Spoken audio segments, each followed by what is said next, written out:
Hi everyone, how are you all? Hope you all are doing well. So बच्चे as you all knows कि ये chemistry का जो new course मैंने start किया हुआ है इसकी 4 क्लासेस हो चुके हैं. It is our 5th class today, right? तो जिन्होंने अभी तक नहीं देखा है जाके देख लीजिए. एक न्यू प्लेलिस्ट बना दी है that is complete chemistry course for a upcoming exam that's mean NDA, CDS और CAPF, NDA 2, CDS 2. ओके, सितंबर में होने वाला एग्ज़ाम. चलिए, सो लेट्स स्टार्ट करते हैं हमारी 5th क्लास. तो आज की क्लास का जो टॉपिक है वो है स्ट्रक्चर ऑफ एटम.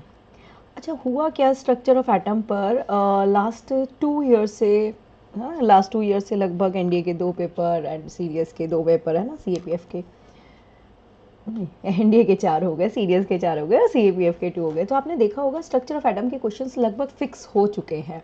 मतलब फिक्स है कि एक क्वेश्चन आना ही आना है. जैसे भी हम रीसेंट पेपर के बारे में भी बात करें तो उसमें भी NDA और CDS दोनों के पेपर में ये स्टेटमेंट वाला क्वेश्चन आता है. बेसिकली क्या होता है, इसको हम स्ट्रक्चर पर इसमें मोस्टली टफ क्वेश्चन बन जाता है जब आपसे बोलते हैं कि इनमें से कौन सा स्टेटमेंट किस एटॉमिक थ्योरी को बिलोंग कर रहा है, राइट? चलिए लेट्स स्टार्ट. सबसे पहला क्वेश्चन, फर्स्ट एटॉमिक थ्योरी किसने इंट्रोड्यूस कराई? ठीक है, फर्स्ट एटॉमिक थ्योरी. तो ये बात तो आपको पता ही होगा. जो फर्स्ट एटॉमिक थ्योरी है, फर्स्ट एटॉमिक थ्योरी, ये it was introduced by sir John Dalton. ठीक है, किसने इंट्रोड्यूस कराई थी? सर जॉन डेल्टन ने कराई थी. कब कराई थी? लगभग 1809 में कराई थी. ठीक है, इन्होंने जितने भी दिए अपनी थ्योरी दी वो सब की सब बेस्ड थी लॉ ऑफ केमिकल कॉम्बिनेशन. ठीक है, किस पर बेस्ड थी? Law of chemical combination. ठीक है, सारे law of chemical combination, conservation of mass, constant volume, multiple volume, सब उसी पर बेस्ड थे. इनकी जो एटॉमिक थ्योरी थी उसमें एक एक पॉइंट पर कॉन्ट्राडिक्शन है. मतलब आज के टाइम पर हर एक पॉइंट में कॉन्ट्राडिक्शन है. तो इनके जो पोस्टुलेट है उसमें सबसे पहला वाला जो पॉइंट था वो कहता था कि मैटर जो है, मैटर क्या है ये तो पता ही है ना? हाँ जी, matter is composed of atom. Matter जो है वो एटम से मिलकर बना हुआ है.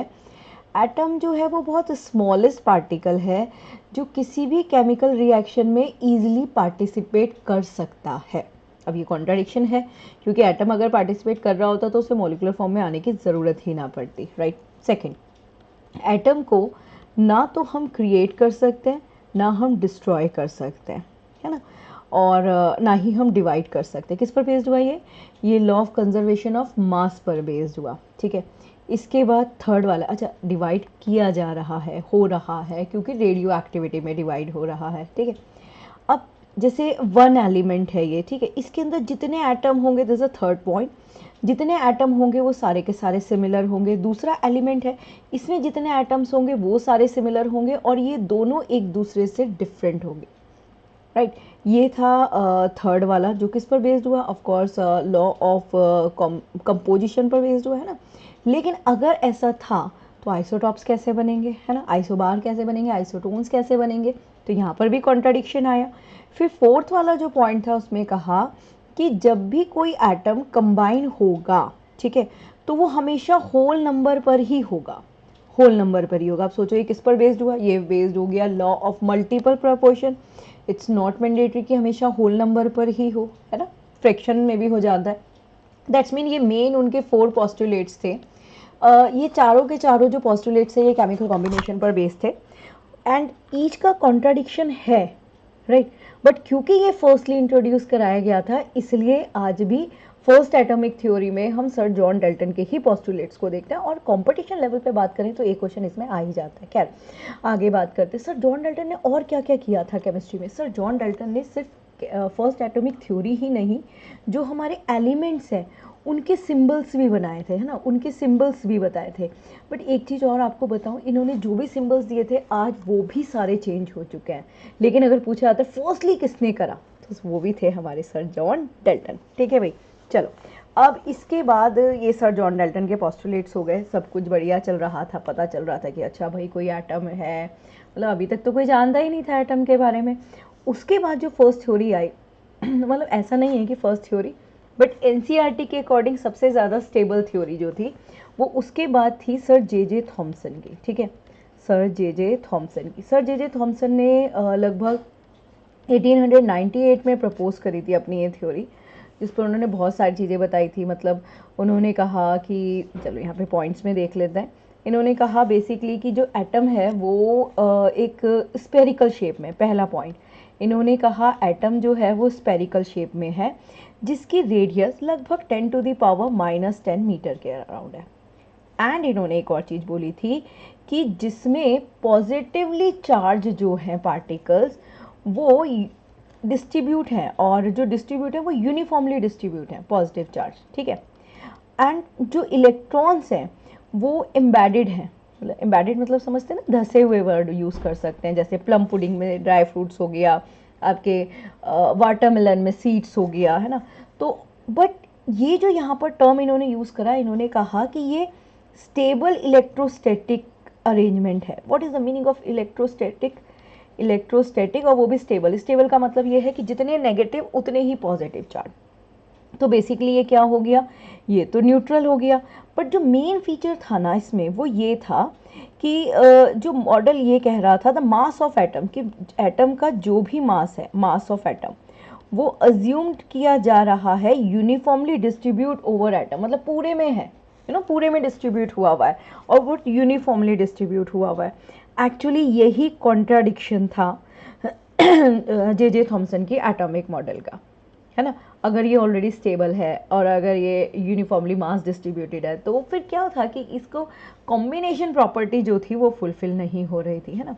तो ये था सर जॉन डाल्टन का एटॉमिक मॉडल। उसके बाद जो स्टेबल मॉडल आया वो आया रदरफोर्ड जी का एटॉमिक मॉडल, ठीक है, रदरफोर्ड का। अब रदरफोर्ड जी ने जो मॉडल यूज़ किया था उसमें उन्होंने अल्फा स्कैटरिंग एक्सपेरिमेंट किया, है ना। आज भी इनका जो मॉडल है उसको हम क्या बोलते हैं, this is alpha scattering experiment, alpha scattering experiment.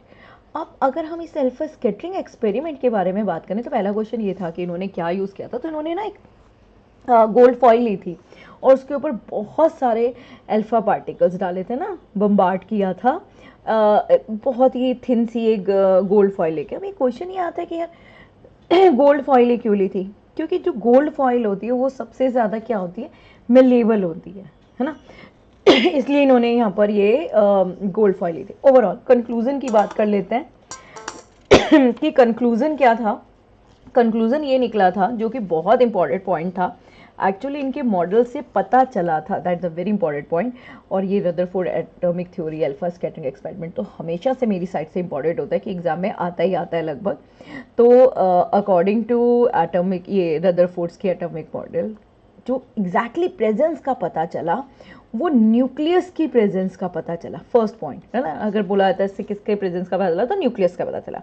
इन्होंने कहा कि जो positive charge and most of the mass of atom, अभी क्या बोला था जे थॉमसन ने, यूनिफॉर्मली डिस्ट्रीब्यूट है। इन्होंने कहा नहीं, वो एटम के अंदर ही बहुत छोटे से रीजन में जो कि बहुत डेंस है, कॉन्सेंट्रेटेड है, वहाँ पर डिपेंड करता है। और इसको इन्होंने नाम दिया था न्यूक्लियस। इन्होंने कहा न्यूक्लियस के चारों तरफ इलेक्ट्रॉन्स सर्कुलर पाथ पर घूमते रहते हैं और इन सर्कुलर पाथ को उन्होंने नाम दिया था ऑर्बिट्स, राइट। तो यहाँ पर ये इलेक्ट्रॉन रिवॉल्व कर रहे हैं। ये लगभग उन्होंने जो मॉडल लिया था ये कहीं ना कहीं वो सोलर सिस्टम को देखकर उसके अकॉर्डिंग एक्सप्लेन किया था। और एक और चीज़ इन्होंने बोली थी कि जो इलेक्ट्रॉन्स हैं और जो न्यूक्लियस है ना, न्यूक्लियस है, उन दोनों के बीच में एक बहुत स्ट्रॉन्ग फोर्स लग रहा है जिसको इलेक्ट्रोस्टैटिक फोर्स कहते हैं। इलेक्ट्रोस्टैटिक फोर्स, ये भी कॉन्ट्राडिक्शन था क्योंकि इलेक्ट्रोस्टैटिक फोर्स कभी भी स्ट्रॉन्ग फोर्स नहीं होता, ठीक है। तो बेसिकली अगर इनके मॉडल की बात करी जाए कि कॉन्ट्राडिक्शन क्या था, तो इनके मॉडल का कॉन्ट्राडिक्शन यही था कि भाई अगर इलेक्ट्रॉन बाहर घूम रहे हैं तो क्या होता है, फिजिक्स में हमने पढ़ा है वो एक्सेलरेटिंग मोशन होता है। एक्सेलरेटिंग मोशन का मतलब है कि भैया एनर्जी लॉस होगा ही होगा और एट द एंड क्या होगा, वो न्यूक्लियस में आकर गिर जाएंगे। अभी ये जॉन डाल्टन ने क्या कहा था कि ना तो आप एटम को क्रिएट कर सकते हो और ना ही आप एटम को डिस्ट्रॉय कर सकते हो, राइट। तो ये जो था ये अल्फा स्कैटरिंग एक्सपेरिमेंट था और ये इसका ड्रॉबैक हो गया। इसके बाद इसका जो करेक्शन किया था वो करा था नील बोर ने, है ना।